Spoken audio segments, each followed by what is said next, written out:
तो control flow statement हम सी language में देख रहे हैं और आज हम देखेंगे इफ एल्स स्टेटमेंट के बारे में। ठीक है, तो लास्ट वीडियो में हमने कंट्रोल फ्लो स्टेटमेंट क्या है ये देखा था, उसमें इफ स्टेटमेंट क्या है ये हमने देखा था। तो ये वीडियो में हम देखेंगे इफ एल्स स्टेटमेंट के बारे में। ये भी एक कंट्रोल फ्लो स्टेटमेंट है। अब इसका मेन पर्पज़ क्या होता है कि हमारे पास कोई भी दो कोड है, तो हमें दोनों में से कोई भी एक कोड को हमें रन करना है और उसके लिए हम क्या करते हैं, इफ एल्स स्टेटमेंट का इस्तेमाल करते हैं। ठीक है, अब ये कैसे करते हैं हम देखेंगे। तो सबसे पहले एज यूजुअल हमें सी लैंग्वेज का टेम्पलेट क्रिएट करना है। जैसे मेन फंक्शन यहाँ से हमारा प्रोग्राम स्टार्ट होता है इस तरीके से, और यहाँ पे रिटर्न क्या करना है, 0 करना है। ठीक है, इतना आपको करना है। Best, well done, okay. अब यहाँ पे हमने ये इसका टेम्पलेट लिया है। अब हम इफ एल्स स्टेटमेंट का इस्तेमाल करेंगे। ठीक है, तो यहाँ पे दो कोड है, दोनों में से कोई भी एक कोड हमें एग्जीक्यूट करना है। तो एक तो ये इफ का कोड हो, इफ के अंदर कोड रखेंगे या फिर एल्स के अंदर। तो हम एक कंडीशन देंगे, अगर वो कंडीशन ट्रू होती है तो इफ का कोड रन होगा, और कंडीशन फॉल्स होती है तो एल्स का कोड होगा रन होगा। तो किस तरीके से, तो सिंटैक्स वाइज इसको इस तरीके से लिखते हैं। यहाँ पे इफ का बॉडी यहाँ पे, और उसके बाद हम लिखते हैं इसको एल्स और एल्स का बॉडी हेयर। ठीक है, तो ये हो गया आपका इफ एल्स स्टेटमेंट। ठीक है, तो इफ के अंदर हमें क्या करना है, कंडीशन देना है। अगर कंडीशन ट्रू होती है तो इफ के ब्लॉक के अंदर जो कोड लिखा है वो रन होगा, या फिर कंडीशन फॉल्स होती है तो एल्स के ब्लॉक के अंदर का कोड रन होगा।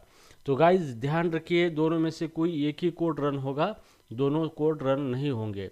तो एक तो इफ के ब्लॉक का कोड रन होगा या तो फिर एल्स के ब्लॉक का कोड रन होगा। यहाँ पे जो कंडीशन दिया हमने उसी हिसाब से।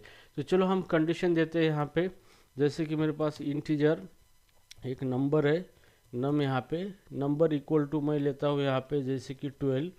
ठीक है, अब हम चेक करेंगे ये 12 इवन नंबर है या ऑड नंबर है। ठीक है, तो हम यहाँ पे एक इंटीजर रिजल्ट नाम से एक वेरिएबल लेते हैं यहाँ पे, और हम जो हमारा नंबर है नम उसको 2 से मॉड कर देते हैं। अगर रिमाइंडर 0 आता है तो ये क्या करेगा, रिटर्न 1 करेगा रिजल्ट के अंदर। अगर रिटर्न 1 करेगा, अगर ये नम को हमने 2 से मॉड करने के बाद रिमाइंडर 0 नहीं आता है तो रिटर्न 0 करेगा। अब इफ के अंदर रिजल्ट का जो भी रिजल्ट की वैल्यू है, अगर रिजल्ट की वैल्यू 1 आती है तो इफ का कोड रन होगा। अगर इस रिजल्ट के अंदर वैल्यू 0 आती है तो एल्स का कोड रन होगा। ठीक है, इस तरीके से। तो चलो, अगर रिजल्ट के अंदर यहाँ पे हमारा कोड रिजल्ट के अंदर वैल्यू 1 आती है तो ये ब्लॉक रन होगा, और उसके अंदर हम प्रिंट एफ करेंगे और एक मैसेज देंगे न्यू लाइन के ऊपर यूजिंग स्लैशर।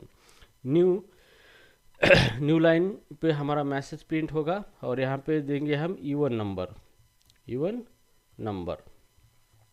ठीक है, इस तरीके से हम यहाँ पे मैसेज दे देंगे। अगर हमारा कंडीशन सेटिस्फाई हो चुकी है यहाँ पे, अगर ये कंडीशन जो हमने दी है ये कंडीशन अगर ट्रू होती है तो रिटर्न 0 करेगा रिजल्ट के अंदर।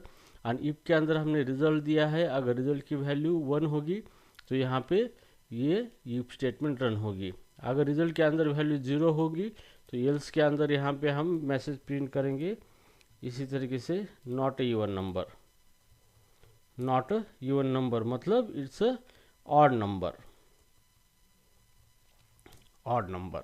ठीक है, तो सिंपली इस तरीके से। तो यहाँ पे देखो हमारे पास दो तरीके के कोड है, ये कोड है और ये दूसरा कोड है। तो हमें क्या करना है, उस कोड को दोनों में से किसी एक कोड को ही क्या करना है, रन करना है। दोनों कोड को रन नहीं करना है, इसलिए हम यहाँ पे एक कंडीशन देंगे, और बेस्ड ऑन दैट कंडीशन दोनों में से कोई एक कोड ही रन होगा। अगर कंडीशन की वैल्यू 1 आती है तो मतलब ट्रू होती है तो यहाँ से इफ का ब्लॉक रन होगा। अगर कंडीशन की वैल्यू यहाँ पे रिजल्ट दिया है वैल्यू 0 आती है तो एल्स का कोड यहाँ पे रन होगा। तो इस तरीके से हम क्या कर रहे थे, कंट्रोल फ्लो को, जो भी हमारा फ्लो है प्रोग्राम का, इसी को हम क्या कर रहे हैं, कंट्रोल कर रहे हैं हमारे हिसाब से।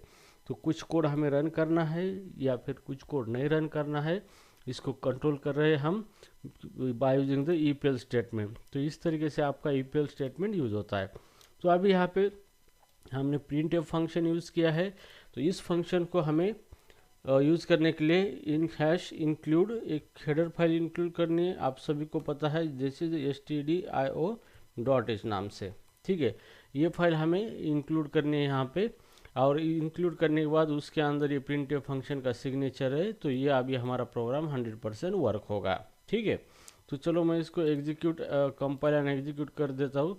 तो यहाँ पे देखो E1 नंबर यहाँ पे आउटपुट आ चुका है हमारा। ठीक है, E1 नंबर क्यों, क्योंकि हमारा नंबर नम के अंदर कितना है 12 है, तो 12 यहाँ पे क्या है, ये E1 नंबर है यहाँ पे। ठीक है, तो ये 12 नंबर, आगे मैं यहाँ पे 13 देता हूँ यहाँ पे इस तरीके से, और ये जो पहले वाला एग्जीक्यूट किया इसको हम क्लोज कर देते हैं, और यहाँ पे एग्जीक्यूट करेंगे रन एंड रन। तो यहाँ पे देखो आउटपुट आ चुका है ऑड नंबर। तो जो भी है ये हमारा 13 है, ये ऑड नंबर है, तो इसलिए हमारा यहाँ पे आउटपुट ऑड आ चुका है। यहाँ पे ये आउटपुट एल्स ब्लॉक रन हो चुका है, और ये कंडीशन हमारी फॉल्स हो चुकी है यहाँ पे। ठीक है, तो इस तरीके से आपका इफ एंड एल्स क्या करता है, काम करता है। तो गाइज सिंपली आपको एग्ज़ाम में भी पूछा गया तो सिंपली आप लिख सकते हो कि आपके पास दो कोड है, दोनों में से किसी एक कोड को आपको एग्जीक्यूट करना है, इसलिए आप इफ एल्स स्टेटमेंट का इस्तेमाल करते हो, लेकिन वो कोड एग्जीक्यूट होगा बेस्ड ऑन सम कंडीशन। तो आप वो कंडीशन देंगे और जो कंडीशन सेटिस्फाई होगी उसके हिसाब से क्या होगा, आपका इफ या फिर एल्स यहाँ पे एग्जीक्यूट होगा और आउटपुट आपको मिलेगा। तो वेल डन गाइज, आपने अच्छी तरीके से इफ एल्स स्टेटमेंट सीखा है सी लैंग्वेज के अंदर। और भी बहुत बेहतरीन चीज़ें मैं आपको सिखाऊंगा जो बेसिक है सी लैंग्वेज के अंदर, और यही बेसिक प्रोग्रामिंग आपको आगे जाने में बहुत हेल्प करेगी। ठीक है गाइज, तो तब तक के लिए ढेंचाओ।